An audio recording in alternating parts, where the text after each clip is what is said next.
My parents told me they were too broke for our annual trip. I, the daughter who had been secretly paying their mortgage for 5 years, understood. Until I saw my sister's photos from a first-class flight to Paris. So I stopped paying. When my dad's panicked call came, I had only one thing to say. This is where the story truly begins, and you won't want to miss what happens. Make sure you're subscribed to see it through to the end. We're always curious.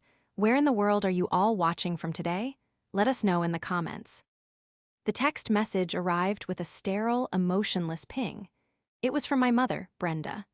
I was sitting in my office, staring at a set of structural blueprints for a new university library, but my brain felt as fragile as spun glass.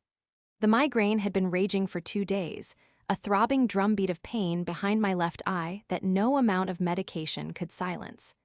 The light from my monitor felt like a physical assault. The message read, "Hi, sweetie. Awful news.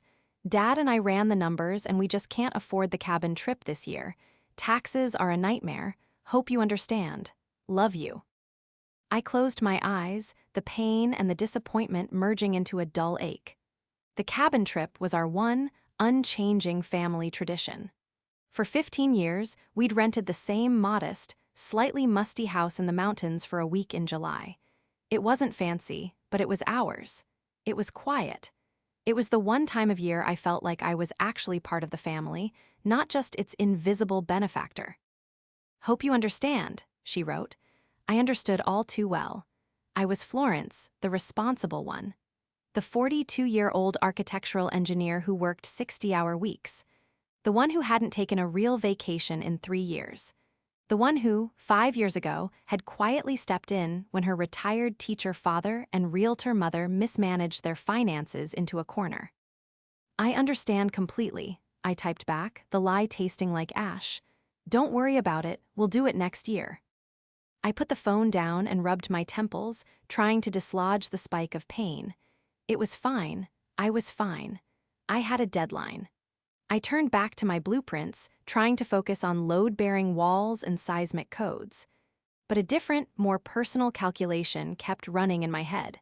For 5 years, I had been making the $3,200 monthly payment on their mortgage. My name wasn't on the deed. I had co-signed the loan to get them a new, lower rate, and a private agreement was drawn up by my lawyer stipulating that my payments were a loan against the estate. But for all intents and purposes, I was buying them their house. If I was paying their single biggest expense, how could they not afford a $2,000 cabin rental? I dismissed the thought. My mother, Brenda, worried about money constantly. My father, Arthur, was a retired history teacher who just wanted a quiet life. They were probably just being overly cautious. I'd send them some extra money for the taxes they mentioned. I'd fix it. That's what I always did. The real betrayal didn't land until 3 days later. The migraine had finally subsided, and I was scrolling through Instagram on a rare coffee break. And then I saw it. My sister, Jane. Jane, the 38-year-old golden child. The owner of a failing boutique she called Curated, and I called a black hole for money. The post wasn't just one photo, it was a carousel. The first was a shot of her 2 children, grinning from oversized plush seats. The kind of seats that recline flat. The kind of seats with champagne service. The caption, bubbly and oblivious, was a knife to the heart. "Surprise, Mom and Dad are the best. Off to Paris. Airplane-blessed Eiffel Tower, here we come, best grandparents ever." I swiped. There was Jane, clinking champagne glasses with her husband. There was another of her kids, a geotag hovering over the first-class lounge. I felt the blood drain from my face. The office hum around me faded to a dull roar. It wasn't just a lie. It was a monument to one. They didn't just have money, they had first-class to Paris money. They had lied to me, their dutiful, migraine-suffering, bill-paying daughter, so they could fund a lavish, European vacation for the one who had never sacrificed anything. I stared at the screen, the image of those first-class seats burning into my memory. The pain behind my eye was gone, replaced by something cold and heavy. I thought of the mortgage payment, $3,200, scheduled to auto-transfer from my account in 3 days. I picked up my phone, my hand perfectly steady. I logged into my bank. I navigated to the automatic payments. I found the one labeled Parents' Mortgage. And with a single, decisive tap, I canceled it. The betrayal was worse than any lie they had ever told. It was the truth. The silence that followed was profound. For the first time in my adult life, I wasn't rushing to fill a void or solve a problem. I just stopped. My migraine was gone, but it left behind at metallic post-pain clarity. My world had been tilted on its axis, and I was finally seeing the angle of it. I, the engineer, the planner, the one who lived by numbers and logic, had been operating on a faulty equation for decades. I believed my contributions, my sacrifices, were seen. I believed they were appreciated. I believed they were buying me a place at the family table. The Instagram post proved I wasn't even in the same restaurant. I went to work, I reviewed structural reports, I sat in meetings, I drank my coffee. But a part of my brain was working on a different problem. It was calculating. For 5 years, I had made that $3,200 payment. That was 60 payments. That was $192,000. That wasn't including the emergencies. The $5,000 for Jane's inventory crisis. The $2,800 for my nephew's braces, which Jane had insisted be the invisible, top-of-the-line kind. The $1,500 for a new water heater at my parents' house. I had spreadsheets for my work projects detailing every line item. Why had I never made one for my family? The thought repeated itself, a cold, hard line of code. They forgot what I pay for. The day the mortgage payment was due, I woke up with a strange sense of peace. The $3,200 that would normally have vanished from my checking account sat there, solid and real. I took a screenshot of it. Then, I transferred that exact amount, plus the extra $2,000 I'd been planning to send them for taxes, into a new, high-yield savings account. I titled the account Obel. In mythology, it was the coin for the ferryman to cross the river Styx. For me, it was the first payment on my own passage out of this personal hell. 2 days passed, then 3. The silence from my parents was deafening. They were in Paris, after all, or at least Jane and her family were. I assumed my parents were with them, but their phones went straight to voicemail. They were probably having too much fun sipping café au lait and ignoring the real world. The tension built in me, not as anxiety but as a compressed spring. I was waiting for the snap. It came on a Tuesday, exactly 1 week after the missed payment. I was at my desk, finalizing a render. My phone buzzed. It was Dad. I let it ring. Once, twice, 3 times, I let it go to voicemail. My hand was shaking, but not from fear. It was adrenaline. A minute later, my phone buzzed again. A text from Dad, "Florence, call me. It's an emergency." Another text immediately after, the bank called, "Call me now." I smiled, a small, cold, precise smile. I looked at the text. I thought about the first-class seats. I thought about the lie. I thought about the $192,000. I put my phone on silent and turned it face down on my desk. I went back to my blueprints. The library's atrium needed a stronger support beam, and I was just the engineer to design it. A few hours later, my phone lit up with a call from my mother, Brenda. I stared at her name. The enabler. The one who had delivered the lie with such practiced ease. I answered, but I didn't say anything. "Florence, Florence, oh thank God, your father is having a panic attack." Her voice was shrill, laced with manufactured hysteria. "The bank called him. They said the mortgage payment is overdue. Can you believe it? They must have made a mistake. You need to call them right now and straighten this out." I took a slow breath, letting the silence stretch. I pictured her, probably standing in her perfect kitchen, the one I was paying for. "Florence, did you hear me?"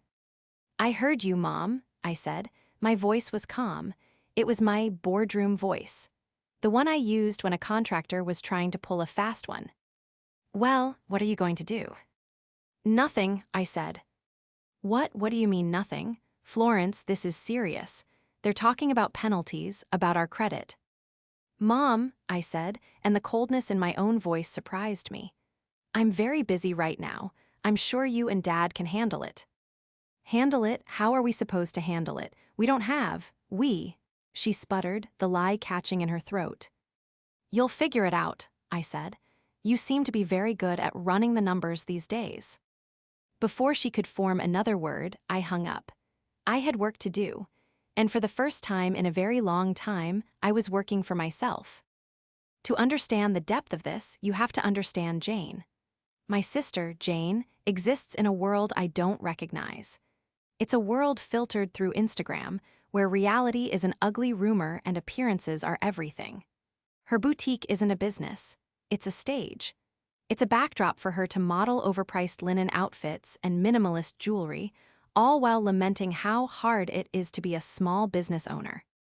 But Jane has never, not once in her 38 years, faced a problem that someone else didn't solve for her.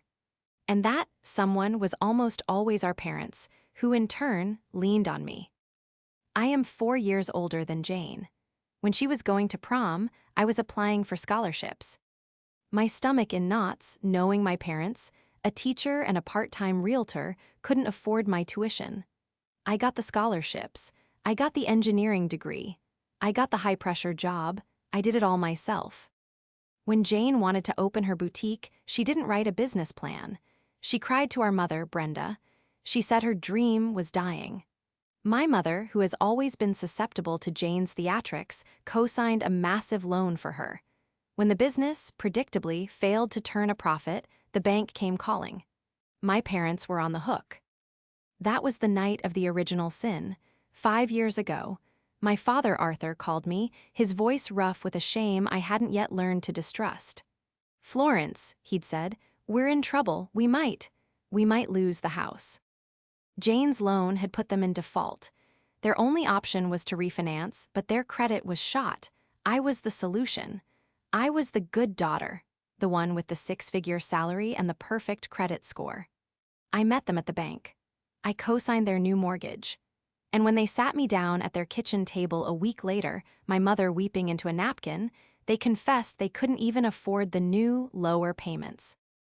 Just for a little while, Brenda had said, her hand covering mine. Just until we get back on our feet, until Arthur's pension fully kicks in. Of course, I'd said, because what else could I say? So I started paying $3,200 every month for 5 years. A little while became a permanent arrangement. Getting back on their feet never happened. Instead, I saw my mother wearing new designer handbags. I saw my father driving a new-to-him sedan. And I saw Jane, her boutique miraculously saved, posting about her self-made success. They had absorbed my sacrifice. It was no longer a lifeline I was throwing them. It was a utility, as basic and expected as water or electricity. My money was just there. I had never truly met my sister's husband. I mean, I'd seen him at Christmas, but he was always a vague, smiling man-bun of a person. His name was Todd, and Jane listed his profession on social media as visionary and creative director, which seemed to mean he took her photos and didn't have a job. The day after my call with my mother, Jane herself called me. I knew it would be her. My parents had failed to get the Florence utility back online, so they had deployed their only other weapon. Florence, she said, her voice dripping with the fake, syrupy concern she used on her customers. I just heard. What is going on? Mom is a complete wreck. Is she? I said, highlighting a line in a structural report. Yes, she said, you hung up on her, and something about the mortgage. Florence, what did you do? You know Dad can't handle this kind of stress. The blame, it was so fast, so reflexive, I hadn't done anything. I had stopped doing something. Where are you, Jane? I asked. What do you mean? I'm home, we just got back. We're all horribly jet-lagged, and now I have to deal with this family drama. It's a lot. How was Paris? A pause, a tiny, fractional hesitation. It was wonderful, she said, her voice shifting into its influencer mode. The kids just adored the Louvre. You should really try to get out more, Florence, you're so cooped up all the time. It looked expensive, I said. Well, that's the thing, she said, and her voice became conspiratorial, a girls-only tone. That's why Mom and Dad couldn't go to the cabin. They poured everything into this trip for us. It was a complete surprise. They're just so generous, you know? They wanted the kids to have this memory. A memory I paid for, I said. The line went silent. What did you just say? Jane's voice was sharp, the syrup gone. I said I paid for it, the first-class tickets, the hotel, the croissants, the Louvre, I paid for all of it. You are delusional, she spat. You're just jealous. You're jealous that I have a family, that I have a life, and that Mom and Dad love me. You're just a bitter, lonely woman with a checkbook. Mom warned me you'd be like this. Mom warned you, I repeated. The coldness was spreading, a block of ice forming in my chest. When? When they planned the trip, she said. Florence will have a fit if she finds out, so we'll just have to tell her a little white lie about the cabin. They knew you'd be petty about it. They knew. They hadn't just lied, they had conspired. They had anticipated my hurt and categorized it as petty. They had sacrificed our one shared tradition so the golden child could have more. Jane, I said, my voice dangerously quiet, you have no idea what you're talking about. I know that you're trying to ruin this. You're trying to make Mom and Dad homeless out of spite. I'm not trying to do anything, I said. I'm just cooped up. I hung up the phone. The word jealous echoed in my head. Was I jealous? No, I was an engineer. And I had just discovered a catastrophic structural flaw. The entire foundation of my family was a lie, and I was the only one who could see it.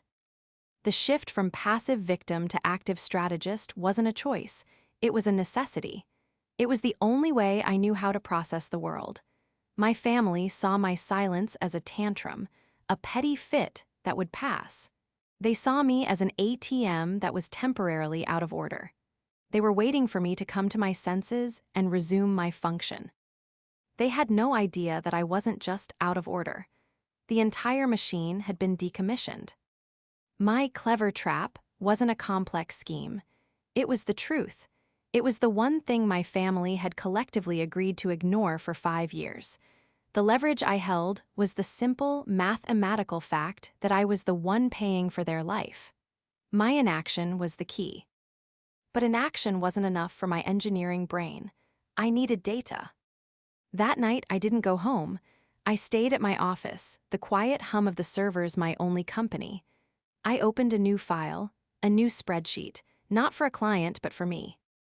I logged into my online banking. I went back 5 years. I created columns, date, amount, recipient, purpose. Column 1, mortgage, $3,200 x 60 months, $192,000. Column 2, emergencies. This took more time. I had to sift through Zelle payments, Venmo transactions, and old bank transfers. $5,000 for Jane's boutique inventory. $2,800 for nephew's braces. $1,500 for parents' water heater. $3,000 for Jane's property taxes. Her boutique was in the red. $2,200 for parents' car repair. The list went on. I worked for 3 hours. The numbers piled up, stark and unforgiving in the glow of the monitor. The total for emergencies, money I had classified in my head as gifts or loans that I knew would never be repaid, came to $41,750. Grand total, $233,750. I stared at the number. It was the cost of a down payment on a magnificent house. It was a luxury car. It was years of my own vacations, untaken. It was a visual, undeniable representation of my own secondary status in my family. Then I did something else. I remembered my mother was a former real estate agent. She knew the value of their house. I'd co-signed the refinance, which meant I still had access to the original loan documents. I pulled them up from my secure digital files. I looked at the original loan amount. I looked at the payments I had made. I ran a quick amortization schedule. Then I went on a real estate website and checked the Zestimate for their address. The house was worth nearly $950,000. The remaining mortgage, thanks to my payments, was only about $210,000. They were sitting on over $700,000 in equity. My broke parents weren't just solvent. They were, by any reasonable metric, wealthy. A new, chilling thought entered my mind. How did they pay for Paris? Even if they lied about the cabin, first-class tickets for 4 or more, and a week in Paris wasn't cheap. $20,000, $30,000, they didn't have that in checking. Arthur's pension and their social security covered their daily life, but not this. I opened a new browser tab. I went to the county recorder's website. I was a co-signatory on the mortgage. My name was on the loan, even if it wasn't on the deed. I had a right to look. I typed in their property information. I scrolled down. And there it was. Filed 6 weeks ago. A home equity line of credit, HELOC. A new loan, taken out against the equity that I had been building. They had borrowed $50,000. I felt the air leave my lungs. This wasn't a spontaneous, generous gift. This was a premeditated, calculated financial decision. They had looked at the asset I was funding, siphoned off a chunk of its value, and converted it into champagne and photo ops for Jane. They had stolen from me. They had stolen my money, my sacrifice, and given it to my sister. This entire time, they weren't just assuming I'd keep paying. They were counting on it. My $3,200 monthly payment wasn't just covering the mortgage.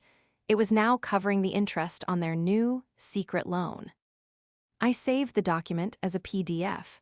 I added it to my OBL folder. The spreadsheet was no longer just a ledger. It was an invoice. And my investigation had just found the irrefutable proof of fraud. My phone, still on silent, lit up with another text. It was Arthur. "Florence, please, we are terrified. Brenda is sick with worry. Just tell us what to do, we'll pay the late fee, please turn the payment back on." I looked at the text. I looked at the $50,000 HELOC document. "Tell us what to do." "Oh, I will," I said to the empty office. "I finally will." I wasn't just an engineer. I was an architect. And I was about to redesign this entire relationship from the foundation up. The storm broke on Saturday. I knew they would come. My silence was a vacuum, and my family, particularly my mother and sister, abhorred a vacuum. They needed drama. They needed a resolution that put them back in the center and me back in my checkbook. My doorbell rang at 10:00 a.m. I was ready. I had spent the morning cleaning my apartment, not out of nervous energy, but to create a sterile, controlled environment. I had coffee brewing. I was dressed in crisp jeans and a simple, black cashmere sweater. I was the professional. They were the clients with a problem. I opened the door. There they were, Arthur, Brenda, and Jane, a united front of panic and indignation. My father, Arthur, looked pale and shrunken. My mother, Brenda, had her disappointed face on, the one she used when I brought home a 98 on a test instead of 100. And Jane was a vision of manufactured outrage. She wore a cream-colored knit lounge set that probably cost more than my first car, her arms crossed, her hip jutted out. "Florence," my father began, his voice trembling. "Thank God, why haven't you been answering your phone?" "I've been busy," I said.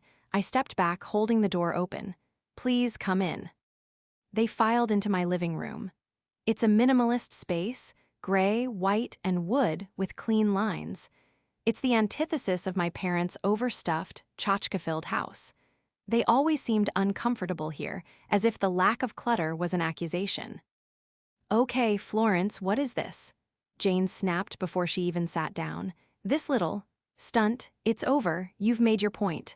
Mom and Dad are terrified, just call the bank and fix it." I looked at her. "Fix what, Jane?" "Fix this," she gestured wildly. This mortgage thing, you can't just stop paying, what is wrong with you?" "I agree, Florence," my mother said, sinking into my armchair and placing a hand over her heart. This Cruelty, it's not like you to scare us like this, after all we've done for you. The sheer, unadulterated gall of that statement almost made me laugh. After all you've done for me. Yes, Jane said, we are a family, we support each other. And you, just because you're jealous of a little trip, you decide to hold Mom and Dad hostage. Jealous, I repeated. The word was a dull, flat stone. So the trip happened. Of course it happened, Jane said. It was a gift. A beautiful, generous gift that you are now trying to ruin. A gift, I said. I picked up my TV remote. My large, 65-inch television, normally off, was a black mirror on the wall. I turned it on. It was already set to the correct input. Florence, what are you doing? My father asked, his voice a weak whisper. He was the only one who looked truly afraid. He looked like a man who knew a bomb was ticking, but wasn't sure which wire to cut. I've been running some numbers, I said. You know, it's my job. I'm an engineer. I look for structural weaknesses. On the screen, my spreadsheet loaded. Crisp, clean, unforgiving. Florence Family Financials. I heard my mother gasp. Jane squinted. What is that? This, I said, is my data. I walked them through it, my voice as calm and steady as if I were presenting to a boardroom. This column, this is the mortgage, $3,200 a month for 60 months, totaling $192,000. My father sat down heavily. Florence, we were going to pay you back. This column, I continued, ignoring him, is emergencies. Let's look at this one, Jane. March 2022, $5,000. Boutique inventory. Or this one, September 2023, $3,000. Boutique property taxes. And my personal favorite, $2,800 for invisible braces. In total, $41,750 in gifts I've given, mostly to you, Jane. Jane's face was white. You said you wanted to help.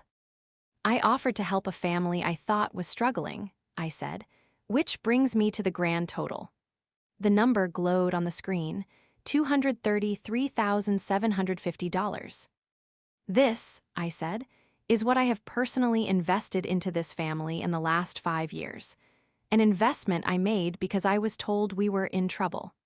Because I was told we couldn't afford a $2,000 cabin trip. We couldn't, Brenda insisted, her voice rising. That's different money, Florence, that's equity. And there it was, the admission. I'm so glad you brought up equity, Mom, I said. I switched the input on the TV. The PDF from the county recorder's office filled the screen. Home equity line of credit, $50,000. What is that? Arthur whispered, staring at the screen. He genuinely didn't seem to know. That, I said, is the Paris trip. Isn't it, Mom, you and Jane? My mother, the former real estate agent, looked trapped. She looked at Arthur, then at me. Your father, he doesn't handle the big finances. It was an investment in our family, in Jane's children. You lied to me, Arthur said, his voice cracking. He wasn't looking at me, he was looking at his wife. Brenda, you stole from our house. I did not, Brenda shrieked. It's our house, and Jane needed it, her family needed this, and Florence has so much, she doesn't even have a family, she has her job, she wouldn't even notice. She wouldn't even notice. The confession was so much worse than I could have imagined. I wasn't an ATM. I was a mine, a resource to be plundered, and I wasn't even supposed to notice the gaping holes left behind. You took out a $50,000 loan against the equity I built, assuming I would just keep paying the mortgage and the interest on your secret loan. Also, you, I looked at Jane, could post photos from first class. Jane's face was a mask of fury. You bought that house with our daughter, she screamed at my father. You always loved her more. This is what you get. This is what you get for trusting the boring one. It was a tantrum, poorly executed and revealing. She wasn't an adult. She was a child, and she had just been caught. My father, who had been silent, finally stood up. He looked at Brenda, his face ashen. He doesn't handle the big finances. he quoted, his voice shaking with a new, cold anger. Brenda, all these years, you told me she was helping. You didn't tell me she was paying for everything. He turned to me, his eyes filled with a dawning, horrifying clarity. Florence, is that true? This number, $233,750. I just nodded. He looked back at his wife and his golden child. The betrayal was no longer just mine. It was his, too, and his was, perhaps, worse. He had been a fool, I had just been a daughter. The following week was a blur of frantic, desperate attempts to regain control. But not by me, by Brenda and Jane. They tried everything. The first salvo was guilt. I received dozens of texts. From Brenda, your father isn't eating. He's just sitting in his study. I hope you're happy. From Jane, thanks to you, my kids are asking why Grandma is crying all the time. You've ruined their memory of Paris. When guilt didn't work, they turned to threats. Jane, in her infinite ignorance, left me a voicemail. I've spoken to a lawyer, Florence, she fumed, her voice tight. You abandoned your financial obligation, you co-signed that loan, you're just as responsible, you're ruining your own credit, you idiot. And when Mom and Dad lose the house, it's on you, it's all on you. Her threat was as flimsy as her boutique's business model. I was an idiot, but not for the reason she thought. I was an idiot for not seeing this sooner. I immediately called my own lawyer, the one who had drafted the original private loan agreement. Well, he said, after I'd explained the HELOC, this is something. Your agreement with them states that your payments are a loan against the estate to be paid upon their death or the sale of the house. But this new line of credit, Brenda taking that out without your knowledge, against the equity you've been building, that's perilously close to fraud. What are my options? I asked. You stop paying, which you've done. The bank will come after all co-signatories. That's you and your father. Your mother's name is on the deed, but not the original loan, correct? Just the HELOC. Correct, I said. Brenda's credit was so bad from Jane's boutique that the bank wouldn't put her on the refinance. Only Arthur and I had been creditworthy. Which means, my lawyer said, your father is the one in the crosshairs with you. But this HELOC, Brenda and Jane have been spending that money, I assume. Paris, I said. Right. Well, that $50,000 is now due. When the mortgage defaults, the bank can call all loans. They'll want their money. The $210,000 for the mortgage and the $50,000 for the HELOC. And if they can't pay, they'll force a sale. This was the case I was building. I wasn't just armed with a spreadsheet, I was armed with legal and financial reality. The final confrontation came not from me, but from my father. He showed up at my apartment alone. It was raining. He looked like he had aged 10 years. Florence, he said, not meeting my eye, can I come in? I let him in. He stood dripping in my entryway. I went to the bank, he said. I asked for the statements, all of them. This was new. Arthur, the retired history teacher, the man who didn't handle the big finances, had done his own investigation. I saw it, he said, his voice hollow. The HELOC, the withdrawals, $15,000 for Chanel, $20,000 transferred to Jane's account, $8,000 for Air France. He finally looked at me, his eyes wet. Brenda, she's been lying to me for years, not just about you, about everything. She and Jane, they're a team. Yes, I said, my heart aching for him. This was the man I remembered, the father who taught me how to ride a bike, the man who read history books to me at night. He wasn't weak, he was just trusting. She told me you were helping with the bills. A few hundred a month, she said, a daughter's contribution. She told me Jane's boutique was a huge success, that she was paying them back. He was still struggling with his loyalty. I could see it. He wanted to find a way for this to be a mistake. Dad, I said gently, I have something to show you. I didn't pull up the spreadsheet. I pulled up my bank statements. And then I pulled up the private loan agreement I had him sign 5 years ago. The one my lawyer drafted. The one that detailed, in no uncertain terms, that I was paying 100% of the mortgage and that it was a loan. His signature was at the bottom. He stared at it. I remember this, he whispered. Brenda told me it was a formality for taxes. It's a contract, Dad, I said. She lied, he said, the realization landing with the force of a physical blow. He sank onto my couch, his head in his hands. She and Jane, they've been playing me for a fool. They've been playing us, I corrected. He sat there for a long time. The only sound was the rain against the windows. The bank said we have until the 1st of the month, he said, or they begin foreclosure proceedings. That's 10 days. I know, I said. I don't have $3,200, and I certainly don't have $50,000. He looked up, his face a ruin of shame and fear. Florence, what do we do? Here it was, the moment, the shift. We don't do anything, I said. Brenda and Jane took out that money. They have to be the ones to pay it back. Call Jane. Tell her she needs to return the $20,000. Tell Brenda she needs to return the Chanel bags. They need to pay back the $50,000 now.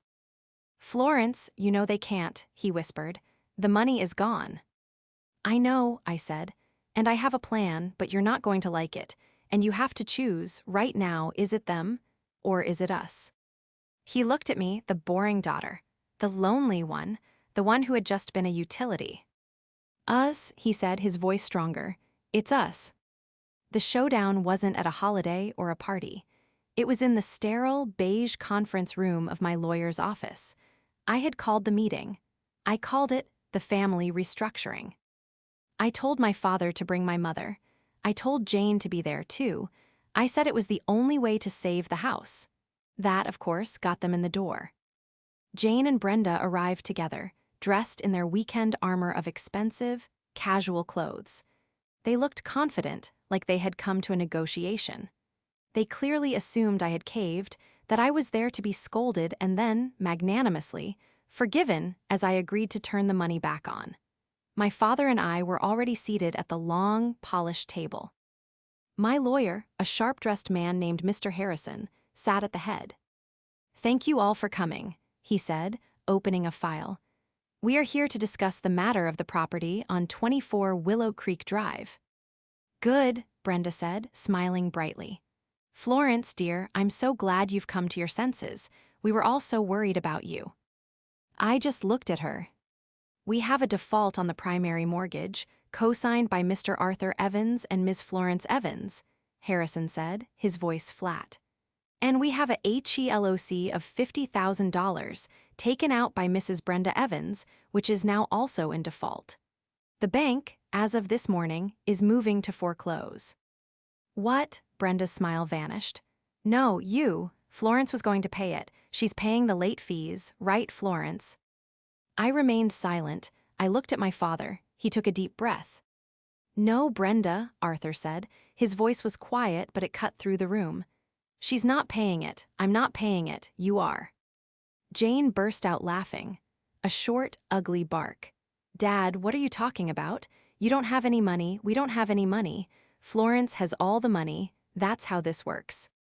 The admission hung in the air, so stark and so sociopathic that even Mr. Harrison raised an eyebrow. Jane, I said, that is perhaps the most honest thing you have ever said. I pushed a document across the table. This is my spreadsheet. The $233,750 I've spent on you all, but that's just for context. This, I pushed a second document, is the problem. The $50,000 HELOC. We get it, Jane said, rolling her eyes. You're mad about Paris. God, you're so petty. And this, I said, ignoring her, is the solution. I slid a third file across the table. It was a real estate listing, for their house. Brenda screamed. It wasn't a word, it was a sound. A high, thin shriek of outrage. You can't, how dare you are selling our home. No, I said calmly, you are today. You're insane, Jane yelled, standing up. She's insane, we're not selling. Actually, Mr. Harrison interjected, you are. You see, when the bank forecloses, you get nothing. The house is sold at auction, you get pennies on the dollar, and your credit is ruined for a decade.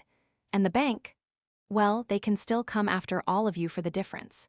Including you, Ms. Evans, he nodded at Jane, as we have clear bank statements showing a transfer of $20,000 of the loan's funds directly to your account. You're an accessory to this. Jane's face went from red tea. Oh, a pasty, sickly white. That was a gift. Taking money from a fraudulent loan isn't a gift. It's called receipt of stolen property, Harrison said. But, I said, I'm an engineer, I like solutions, so I found one, I have a buyer. A buyer, Arthur said. My firm's development corporation, I said. We've been looking to acquire properties in your neighborhood. I presented the opportunity to them. They are willing to buy the house, in cash, for $900,000, which is $50,000 under market, but it's a fast, clean sale. We can close in 3 days. You want to profit off of this. Brenda was hyperventilating. I want this over, I said, and I want my money back. Mr. Harrison laid out the final page. It was a settlement. Here's how this works, he said. The $900,000 from the sale will go into escrow. First, we pay off the remaining $210,000 on the primary mortgage. Second, we pay off the $50,000 HELOC. Third, we pay off the private loan owed to my client, Ms. Florence Evans, in the amount of $233,750. He paused, letting the numbers sink in. After all debts are cleared, you will be left with $406,250. $400,000, Arthur whispered. Yes, I said. Enough for you and Mom to buy a very nice condo, outright, with no mortgage, and enough left over for a very comfortable retirement. The retirement you were supposed to have before you started funding Jane. Jane was staring at the paper, her eyes wide with frantic calculation. And me, what about me? What about my money? I looked at her, the moment I had been waiting for. You, I said, you get nothing. The Bank of Florence is permanently closed. This is theft, Jane shrieked. Mom, he's letting her do this. Dad, stop her. My father, who had been silent, looked at his wife, then at his younger daughter. The fog of his entire married life seemed to clear in that instant. He saw them for who they were. He picked up the pen. Arthur, no. Brenda lunged for his hand, but he was faster. He signed the listing agreement, a clean, strong signature. It's done, Brenda, he said, his voice hard. You and Jane, you wanted a blank check. Well, it just bounced. You wanted to know what I could afford? I can afford my daughter. The one who's been telling the truth. We're selling the house. Jane looked from her father to me, her face contorted in a mask of pure hatred. Then, in a final, powerful moment of realization, she turned that hatred on the person who had enabled her for 38 years. You, she screamed at my mother. You told me she'd just pay. You told me she was a lonely pushover. You ruined this. You ruined everything. She grabbed her purse and stormed out of the room, slamming the door so hard the glass rattled. My mother just sat there, small and defeated, staring at the numbers. The lie was finally, utterly over. The downfall was swift and absolute. The sale closed in 4 days. The speed of it was a mercy, like pulling off a bandage. Brenda, stripped of Jane's support and my father's willful ignorance, was a hollow shell. She signed the papers where Arthur told her to sign, her hand trembling.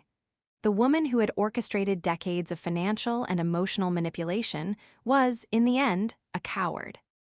Jane's ruin was more public. The $20,000 she'd received was gone. Her boutique, which had been surviving on cash infusions from the HELOC, couldn't make payroll. She was forced to declare bankruptcy. The going out of business signs on her windows were a stark, humiliating contrast to the blessed in Paris just weeks before. She tried to move in with a friend. She never, not once, called my father. My father and I handled the move. Going through the house, the one I had paid for but never truly felt welcome in, was a strange, sad exorcism. We packed 40 years of a life built on a faulty foundation. My father was quiet but resolute. He found a box of my old high school awards, math club, science fair, perfect attendance, tucked away in the attic. She always put Jane's dance trophies on the mantel, he said, his voice thick. I never even knew you'd kept these. It's okay, Dad, I said, and for the first time I meant it. No, he said, holding up a first-place medal. It's not, but it will be. My father took his half of the proceeds, the $406,250, and bought a beautiful two-bedroom condo in a new development near my apartment. He bought it in his name only. Brenda was with him, but the dynamic had fundamentally, seismically, shifted. She was a guest in his life now, not the architect of it. The power was gone. My $233,750 arrived in my account as a wire transfer. I looked at the number. It wasn't just money. It was freedom. It was the price of my own life, bought back at a terrible cost. I took that money and the $3,200 I had saved in the OBL account, and I put it all into my own portfolio. The reconciliation with my fa. There wasn't a single event, it's a process. It happens over coffee on Sunday mornings. It happens when he calls me just to talk about a history documentary he watched. It happens when he asks my advice on his finances, and I show him, on my own spreadsheet, how to make his money last. He is, for the first time, my father, and I am, for the first time, his daughter, not his savior. My mother lives with him. She is quiet. She is, I think, terrified of being left with nothing, which is the future she almost engineered for my father and me. I am civil to her, but the warmth is gone. I'm not sure it will ever return. I did, however, use my professional network for one last act of justice. My firm, which now owned the house, was gutting it for resale. I was walking the property with the foreman, and he mentioned finding a box of designer bags in the back of a closet. Apparently, Brenda had forgotten them in her haste. I thought about it for a moment. I thought about the $15,000 for Chanel. Toss them, I said. They're probably fakes. The last I heard, Jane was living in a one-bedroom apartment, trying to rebrand herself on social media as a minimalist, as if her poverty was an aesthetic choice. Last week, my father and I took a trip. We didn't go to Paris. We didn't go first class. We drove up to the mountains. We rented that same, slightly musty cabin. We sat on the porch, we drank coffee, and we watched the sunset. It was quiet. It was peaceful. It was, finally, affordable.